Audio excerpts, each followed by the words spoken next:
Amém, igreja. A paz do Senhor a todos. Obrigado, Maria, pelas palavras.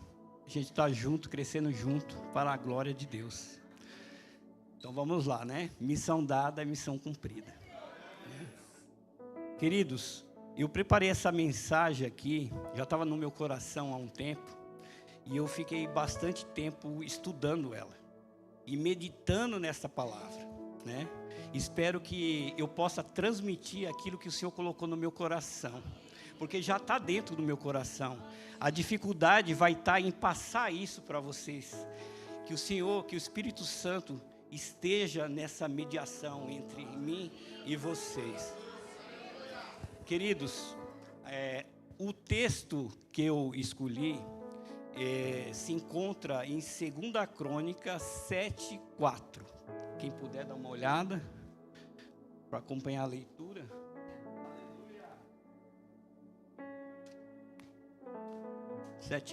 Eu falei 7:14.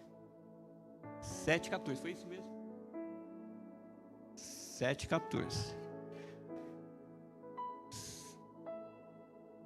E a leitura passa a dizer assim: se o meu povo, que se chama pelo meu nome, se humilhar e orar, e me buscar, e se converter dos seus maus caminhos, então eu ouvirei do céu, perdoarei os seus pecados e sararei a sua terra. Amém? Essa palavra, ela serve para os dias de hoje, que é o mesmo Deus do Antigo Testamento, é o mesmo Deus que falou lá, e Ele está falando conosco agora. Queridos, eu preparei um tema para essa mensagem, amém? E o tema é o seguinte: a grandeza do céu começa com a humildade na terra, amém? Vou repetir o tema: a grandeza do céu começa com a humildade na terra, amém? Queridas, quando a gente fala de grandeza no mundo, vamos falar de grandeza no mundo agora, certo? A grandeza, o mundo, ela define a grandeza com base em critérios. Qual seria o critério? Vou fazer uma pergunta para vocês. Qual é o critério, pastor? Qual o critério da grandeza do mundo, assim, na sua experiência, sua visão de mundo? O critério da grandeza do mundo. Visibilidade, né? Bens materiais, fama, likes, sucesso, dinheiro, poder, que mais? Atletas que supera o padrão normal da pessoa, ela supera uma etapa, ele é uma pessoa grande para o mundo, né? Internet, por exemplo, o camarada tem milhões e milhões de seguidores, é uma pessoa grandiosa para o mundo. Então, toda essa grandeza que o mundo coloca para nós, através da mídia, através dos jornais, ele coloca essa grandeza para nós consumir isso como uma grandeza que a gente tem que se sacrificar, a gente tem que correr atrás, a gente tem que trabalhar horas e horas e horas para consumir aquilo que o mundo coloca para a gente. Então, é essa grandeza, esses critérios que nós, como cristãos, estamos absorvendo isso no dia a dia, nas nossas casas, com os nossos filhos, em qual lugar que tenhamos que frequentar. É isso que vem minando a nossa mente, esses critérios. Mas nós, como os cristãos, como os asseberianos, conhecedores da palavra, a gente busca, o que a gente busca? Conhecimento. Conhecimento na leitura da Bíblia e conhecimento de assuntos que têm a ver com a grandeza do nosso lado espiritual. Jesus, Deus, ele define a grandeza com outros critérios.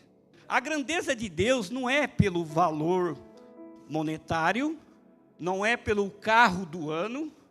A grandeza de Deus, ela é baseada em 4 critérios.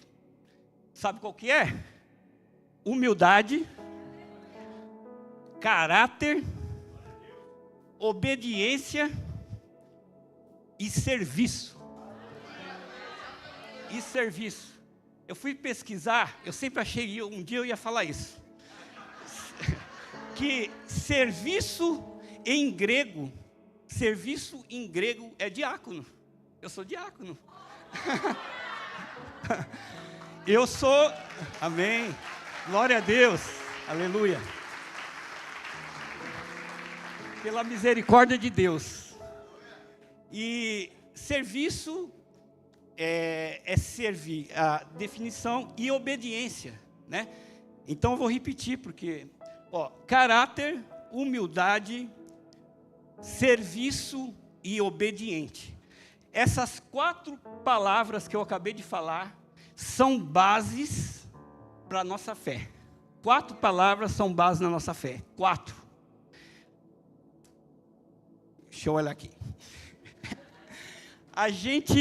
Eu convido vocês para acompanhar alguns textos da Bíblia que fala sobre essas 4 palavras no Evangelho.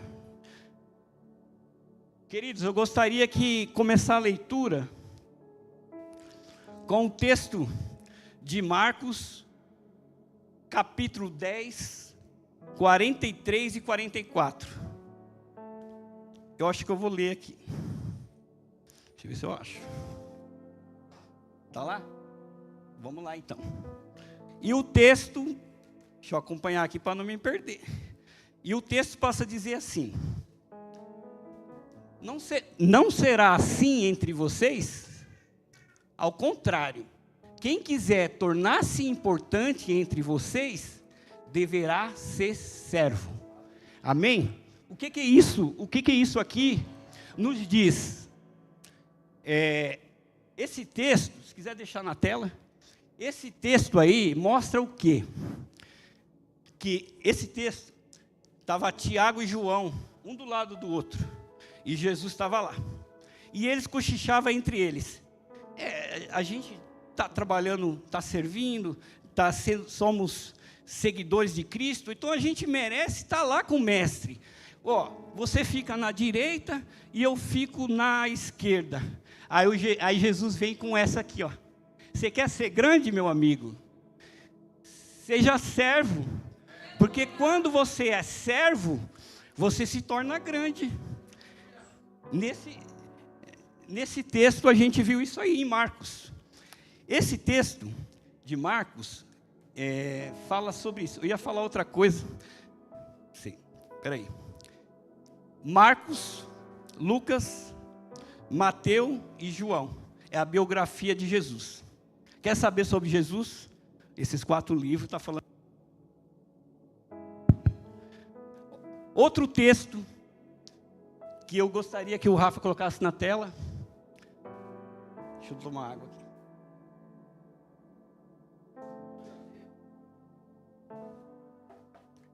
Será o texto de Tiago 4:6. Consegue aí, Rafa? Tiago 4, versículo 6. Mas ele... É o 4:6. Antes, ele dá a maior graça pelo que diz: Deus resiste aos soberbos, mas dá graça aos humildes. Queridos, Deus, ele rejeita o orgulhoso, a pessoa que acha que é alguma coisa, a pessoa que humilha o outro com seu poder, entre aspas, Deus rejeita isso. Deus, Ele não aprova, porque o conceito de grandeza do mundo é um, e o conceito de grandeza de Deus é outro. O soberbo, ele rejeita, mas o humilde de coração, ele acolhe. Que sejamos humildes, como servos do Senhor, como prestando serviço para Ele, que sejamos humildes. Quando somos humildes, o Senhor nos acolhe, e Ele cuida da gente, porque os critérios do Senhor são maiores do que o do mundo, e maiores do que o que a gente pode imaginar. Outro texto também, queridos, está em João 14, 23. João 14, 23. Respondeu Jesus: se alguém me ama, guardará a minha palavra, e o meu Pai o amará, e viremos para ele, e faremos nele morada. Meus amados, Jesus, ele diz nesse texto, que a gente tem que, quando a gente ama o Senhor de coração, de verdade, de todo entendimento, e a gente se entrega para esse Deus maravilhoso, Ele vem lá do céu, da sua glória, do seu poder, e Ele vem e habita no nosso coração, e Ele faz morada, e um Deus fazendo morada no nosso coração, a gente vai ter a presença do extraordinário da nossa vida, daquilo que os olhos, nem ouvidos conseguiram ver, mas a presença do Senhor, Ele vai revelando a sua paz, que excede todo o entendimento. Deus é maravilhoso, é fantástico servir esse Deus, mas esse Deus a gente tem que buscar Ele, buscar como um tesouro que está escondido, e o tesouro está muito escondido, e você procura, acha, e guarda para ninguém tomar esse tesouro de você, porque o Senhor é a raiz de tudo, do amor, de tudo que precisamos. Nós humanos, a gente vê Jesus como é que fala? De expectativa de local para o alto.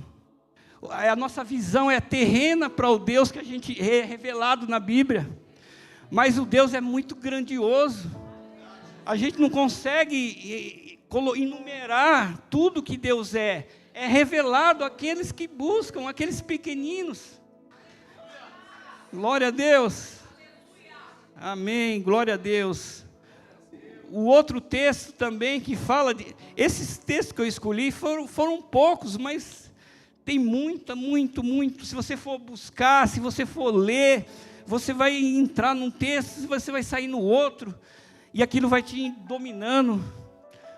Mateus 5,8, queridos, fala assim: bem-aventurados os limpos de coração, porque verão a Deus. Essas palavras aqui foi pregada como é que fala? No Sermão do Monte, né? Ele pregou essas palavras e outras também. Bem-aventuranças, né? Bem-aventuranças é o que mesmo? Bem-aventurado, felizes, né? Queridos, esse texto mostra que os limpos de coração são as pessoas que têm uma pureza no coração, que têm um sentimento antes de uma ação, antes da gente agir, a gente tem uma pureza com aquilo que a gente vai fazer, tira toda aquela maldade. Então, Jesus está falando para aquelas pessoas, temos que ser puro de coração, não apenas nas ações, mas nas intenções e no coração. Estou correndo muito, irmãos, que eu não tenho noção de tempo de nada. Glória a Deus, aleluia, aleluia. Jesus também nos ensina que o servo pensa mais nos outros do que em si mesmo. Jesus nos ensina que os servos pensam mais nos outros do que em si mesmo. Se nós não estamos pensando mais nos outros do que a si mesmo, devemos começar a pensar mais nos outros do que a si mesmo, porque Jesus falou isso. Se a gente pegar Filipenses 2, 5, 7, Filipenses 2, 5 ao 7, diz o texto: tendo em vós o mesmo sentimento que houve também em Cristo Jesus, pois ele, subsistindo em forma de Deus, não julgou como usurpação o ser igual a Deus, antes a si mesmo se esvaziou, assumindo a forma de servo, tornando-se em semelhança de homem e reconhecido em figura humana. Pense só numa situação de humildade. De humildade. Eu vou falar aqui. O Deus poderoso, imagine só, Deus, lá no trono, eu vou falar outra palavra em grego.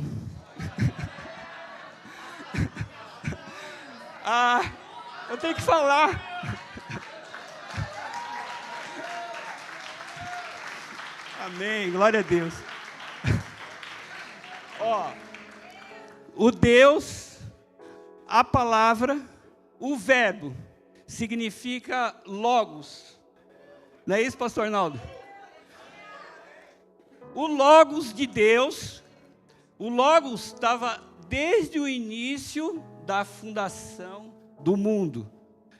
No princípio era o logos. E o Logos se fez carne. Pegou aí? Outra coisa que eu queria falar aqui. Logos se fez carne e veio morar no meio de nós. Glória. Pense só na grandeza do nosso Deus. Queridos, a nossa fé cristã é a única religião, pastor, que o Deus vem lá do céu e vem ao encontro do homem. Nenhuma outra religião faz isso. Eles fazem outras coisas para chegar a Deus. Mas o nosso Deus, Ele sai do seu trono e vem buscar o homem que está largado na lama, no lodo, e ele resgata. Glória a Deus, aleluia, glória a Deus. E ele resgata o homem e coloca o homem em pé de novo. Que essa é o propósito da morte do Senhor na cruz. O sangue dele derramado foi para resgatar os que estavam caídos. Amém? Glória a Deus. Tirou, né? Mas tudo bem. Quer colocar de novo? Hoje eu posso falar isso. Glória a Deus. Cheio. E o verbo se... Continua mais para... Mas deixa. O Deus, nosso Deus... Ele se esvaziou de si, não se esvaziou? O que ele pede para nós? Que nós possamos nos esvaziar também. Por quê? ele foi o exemplo maior. Ó, eu esvaziei de mim para o amor de muitos. Vocês, como os pequenos cristos que são, devem fazer o mesmo. Aí eu pergunto à igreja, do que eu tenho que esvaziar? De tudo. Esvaziar de tudo. Do ego. O ego é inflado, né? Que fala, né? Inflado. Do orgulho. Do egoísmo. Dos pecados escondidos, ocultos. Quando você está sozinho, só você e Deus. Deus sabe, Deus está vendo. Então a gente tem que nos esvaziar todos os dias, esvaziar todos os dias. E quando a gente se esvazia, né? Desculpa aí meu português, mas eu estou lendo bastante agora, vou melhorar. Se esvazia, aí o Senhor nos enche, e a gente transborda, e aquilo vai gerando frutos, e a gente vai se tornando o caráter de Cristo. O caráter de Cristo. Qual que é o caráter de Cristo, meu irmão? O caráter de Cristo se resume a 9 frutos. 9 frutos. Amor, bondade, benignidade, fidelidade, longanimidade, fé, temperança, domínio próprio. Esses frutos se representa o caráter de Deus. Se nós queremos nos parecer com Jesus na nossa caminhada, na nossa jornada, devemos buscar a presença do Espírito Santo. Glória a Deus. Glória a Deus, aleluia. Queridos irmãos amados, olha só, servir a Deus é uma decisão. A palavra de Deus nos ensina que temos que prestar um culto racional. É uma decisão. Em Romanos, capítulo 12, versículo 2, Paulo, ele fala que devemos renovar a nossa mente. Me ajuda, porque para isso, ó, continua. Coloca lá, Vá, senão me perco.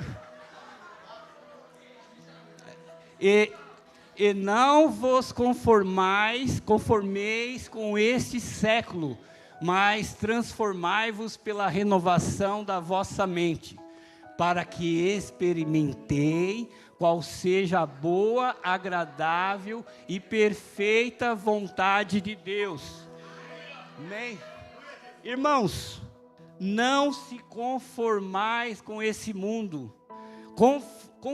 Conformai é forma, né? Uma forma, um padrão, igual no começo da introdução, um padrão do mundo. Não devemos nos conformar com isso.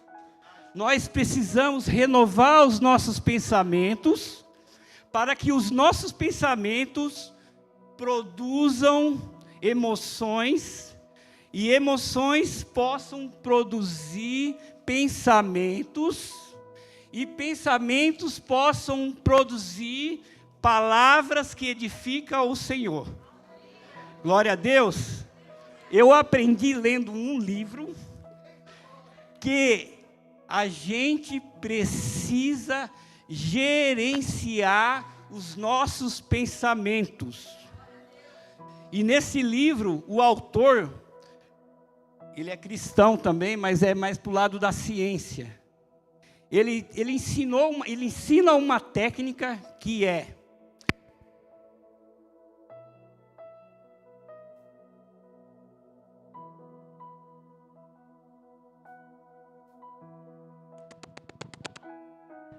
amém? De todo pensamento devemos, isso se aplica em geral no mundo, né? Uma técnica para tudo, né? Estou falando para o lado só do... Todo pensamento devemos... Eu esqueci. Devemos desconfiar... Alguma coisa assim. Perdi o fio da meada. Volta que é o microfone. Ah, será? Querido, deixa para outro momento. A gente, igual eu falei, a gente precisa gerenciar nossos pensamentos. Quando tivermos que fazer alguma coisa, vou falar outra coisa já, porque aquilo já não lembro mais. Que tem a ver com o que eu vou falar agora, só eu sei, né? Que ninguém sabe. Devemos sempre perguntar, por quê? Por quê? O porquê, ele vem antes da ação. Se você pedirem para você fazer alguma coisa, você questiona, por quê?